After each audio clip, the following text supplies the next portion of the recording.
राधे राधे, हरे कृष्णा। आप सभी का दिन शुभ और मंगलमय हो।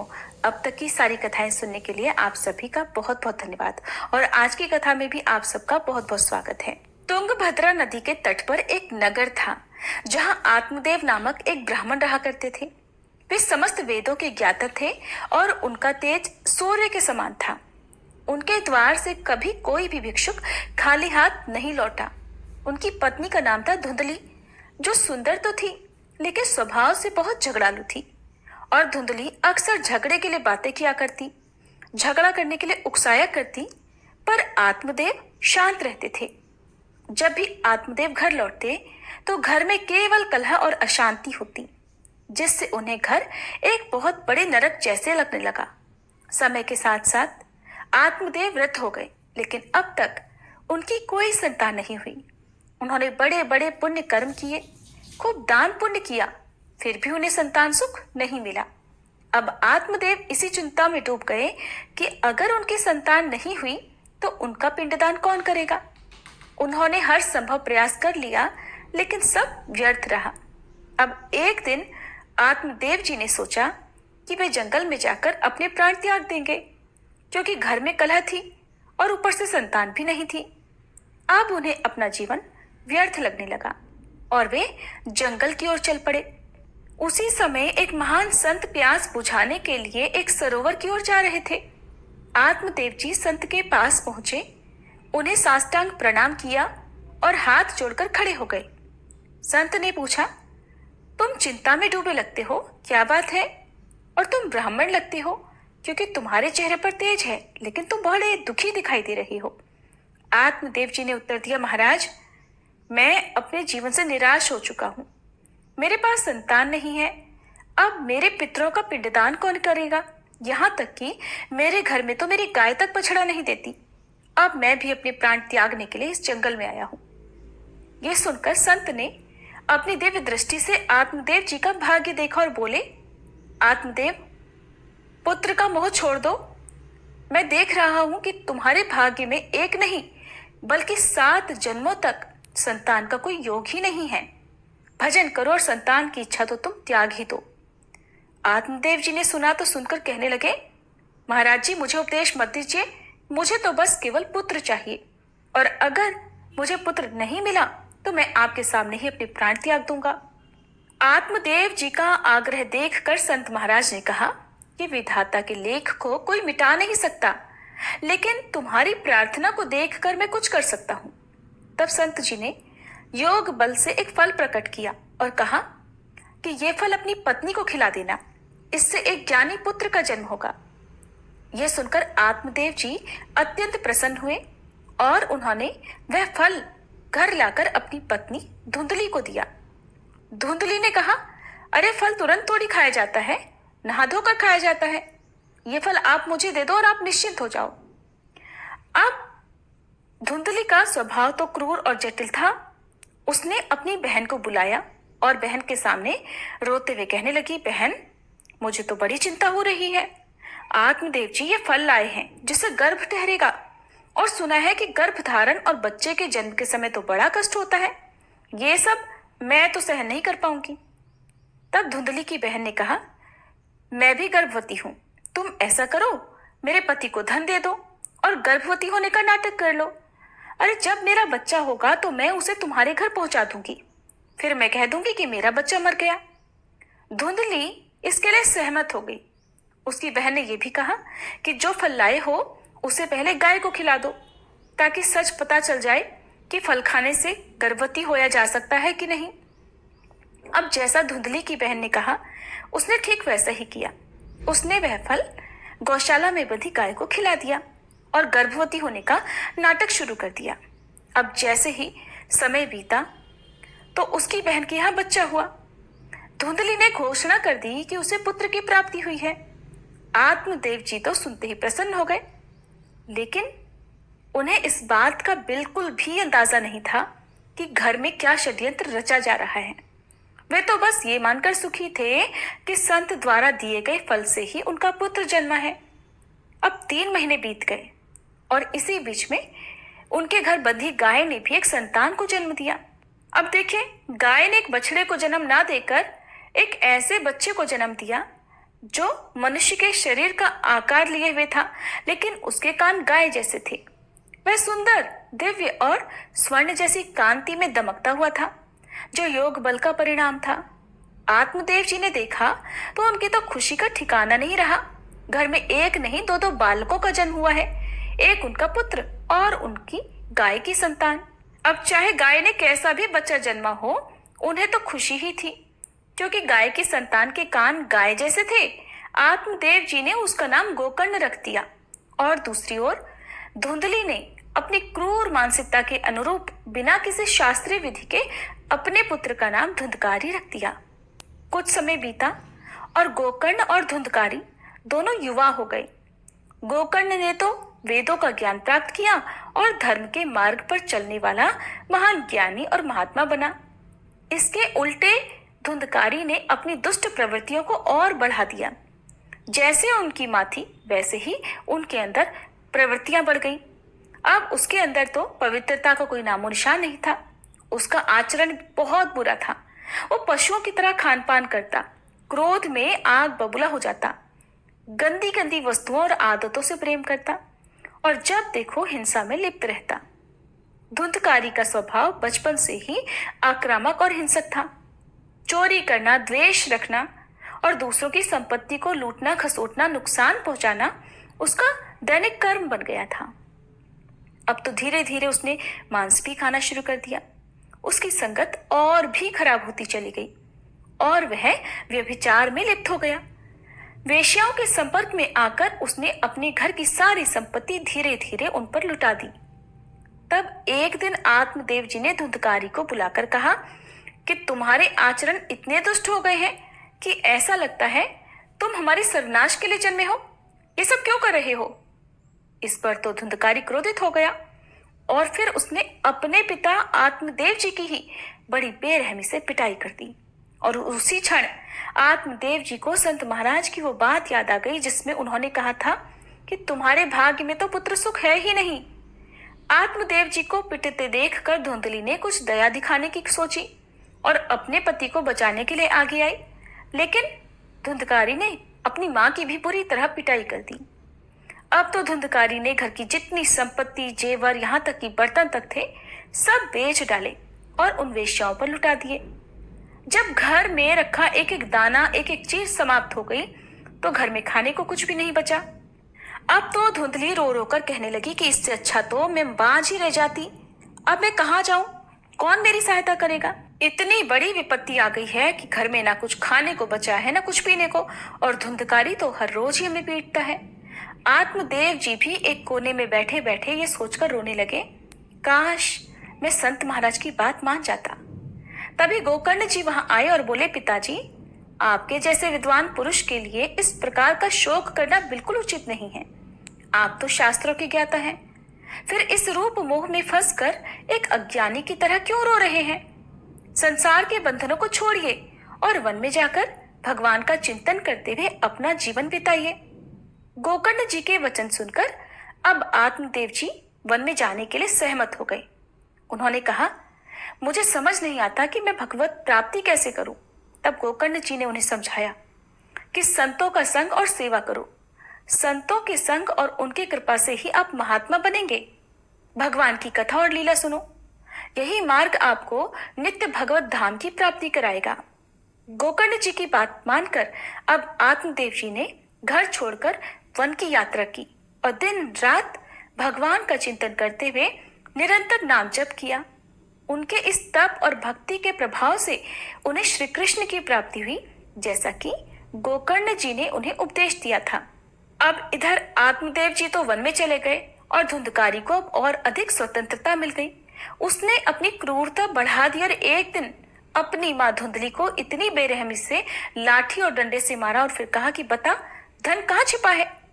धुंधकारी ने घर में जितना भी धन बचा था वो सब लूट लिया और फिर उसने एक दिन जलती हुई लकड़ी से अपनी मां को मारते हुए फिर से धन का पता पूछा। धुंधली, जो रोज रोज की मारपीट से तंग आ चुकी थी, किसी तरह जान बचाकर वहां से भागी, लेकिन अचानक उसके मन में आत्महत्या का विचार आया और उसने कुएं में कूदकर आत्महत्या कर ली।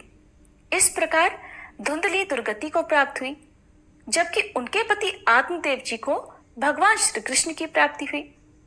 गोकर्ण जी ने जब देखा कि धुंधकारी का आतंक बढ़ता जा रहा है, तो उन्होंने उसे छोड़कर उदासीन भाव से तीर्थ यात्रा पर जाने का निश्चय किया। अब धुंधकारी घर में 5 वेश्याओं के साथ रहने लगा। वो उनके लिए चोरी छिपे पशुओं का मांस और अन्य वस्तुएं ला लाकर उनकी इच्छाएं पूरी किया करता। एक दिन वेश्याओं ने उससे कहा कि तुमने आज तक हमें हार नहीं पहनाया। अब धुंधकारी ने उनसे हार लाने का वादा किया और इसके लिए उसने चोरी करके धन जुटाने का प्रयास शुरू कर दिया।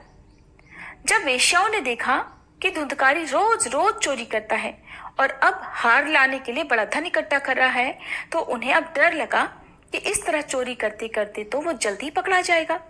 फिर उन्होंने सोचा कि अगर वो पकड़ा गया तो राजा उसे फांसी दे देगा और उसके साथ साथ हमें भी फांसी हो जाएगी। मरना तो तय है, तो क्यों ना हम इसे ही मार डालें ताकि हम बच सकें। इस प्रकार उन वेश्याओं ने गुप्त रूप से यह संकल्प लिया कि वे धुंधकारी को मार डालेंगी। फिर एक रात जब धुंधकारी गहरी नींद में था, 5 वेश्याएं उसकी चारपाई के पास आईं और उसे रस्सियों से बांध दिया। जब उसकी आंख खुली तो उसने देखा कि वेश्याएं उसे मारने की कोशिश कर रही हैं। उन्होंने रस्सी से उसका गला घोटने का प्रयास किया। इसके बाद वे रसोई से जलते हुए कोयले लाईं और धुंधकारी के मुंह में भर दिए और आखिर में उन्होंने उसके गले को कसकर दबा दिया, जिससे धुंधकारी वहीं तड़प तड़प कर मर गया। इसके बाद उन वेश्याओं ने उसके शरीर को उसी के घर में एक गड्ढा खोदकर दबा दिया और सारा धन लेकर भाग गई। अब धुंधकारी की आत्मा को प्रेत योनि प्राप्त हुई। अब वह भयंकर बवंडर के रूप में 10 दिशाओं में भटकने लगा। जब गोकर्ण जी तीर्थ यात्रा से लौटे तो उन्हें पता चला कि धुंधकारी की तो हत्या कर दी गई है। उन्होंने धुंधकारी की आत्मा की शांति के लिए पिंडदान किया और तीर्थों में मंत्र अनुष्ठान किए।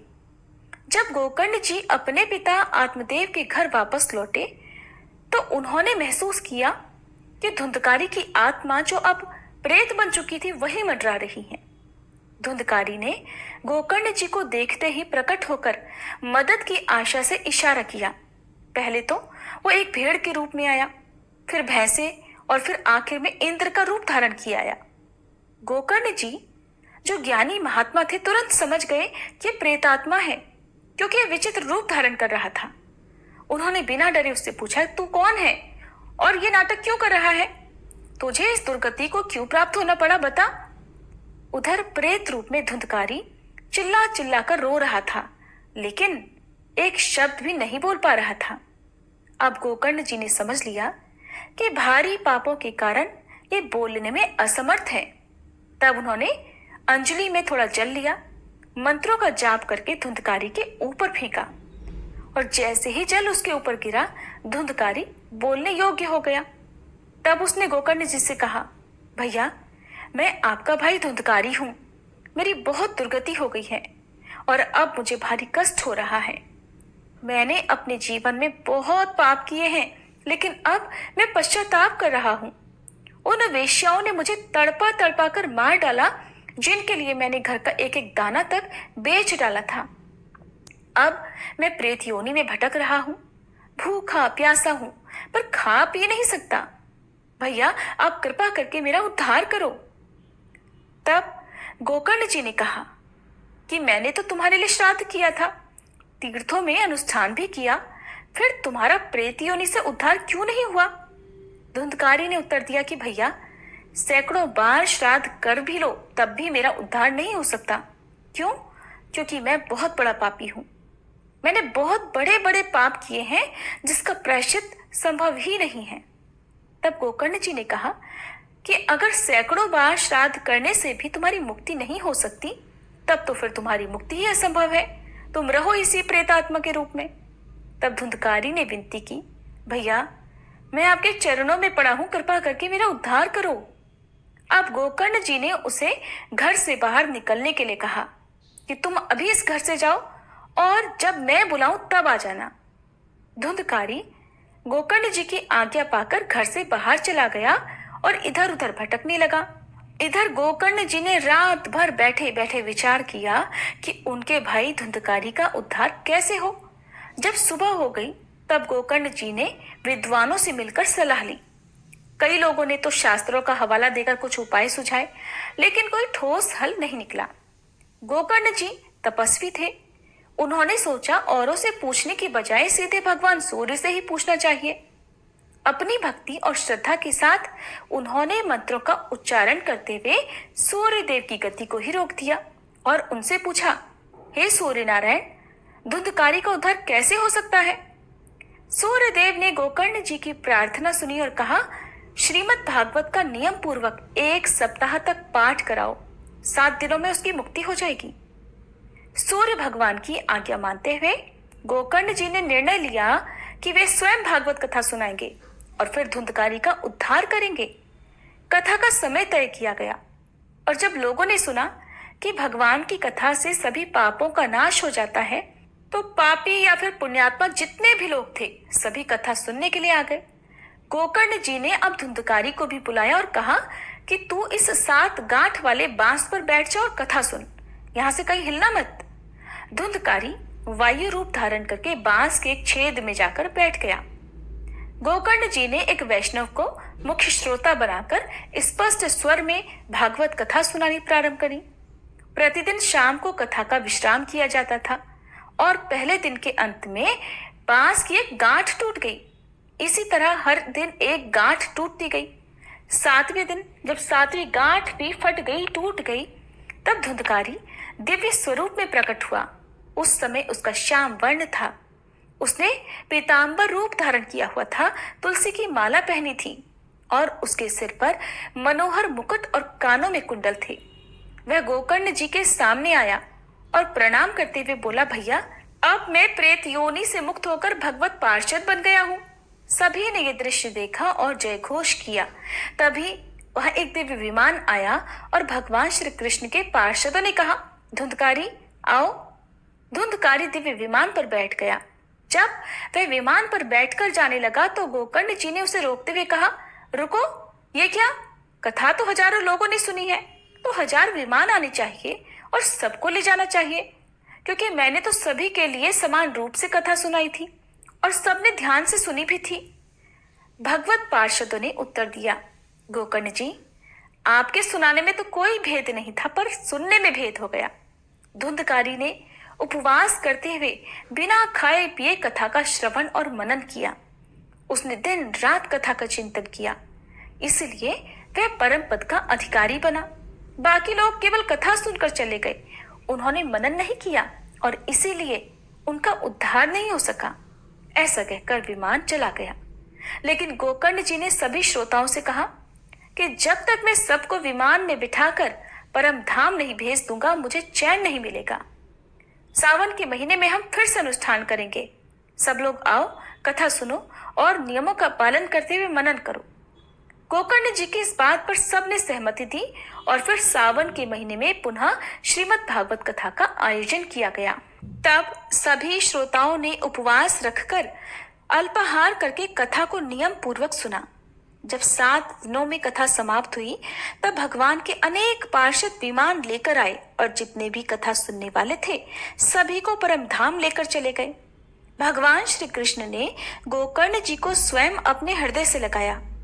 जैसे ही गोकर्ण जी को भगवान ने हृदय से लगाया, वे भी भगवत स्वरूप हो गए। उनका रूप श्याम वर्ण में बदल गया। उन्होंने पीतांबर धारण किया और कानों में मनोहर कुंडल झलकने लगे। यहाँ तक कि यह भी कहा जाता है कि गोकर्ण जी की अपार कृपा से जो भी जीव जंतु उस कथा में उपस्थित थे उन सब का भी उद्धार हुआ और वे सभी विमान पर बैठकर भगवत धाम को चले गए। जहाँ बड़े बड़े सिद्धों को, तपस्वियों को भी भगवान की प्राप्ति नहीं होती, वहीं गोकर्ण जी के प्रभाव से भागवत कथा सुनने मात्र से ही धुंधकारी सहित सभी श्रोता भगवत धाम को प्राप्त हो गए। बोले श्रीमद् भागवत की जय, गोकर्ण जी की जय। ये थी आज की कथा। आपको अच्छी लगी हो तो वीडियो को लाइक जरूर कीजिएगा।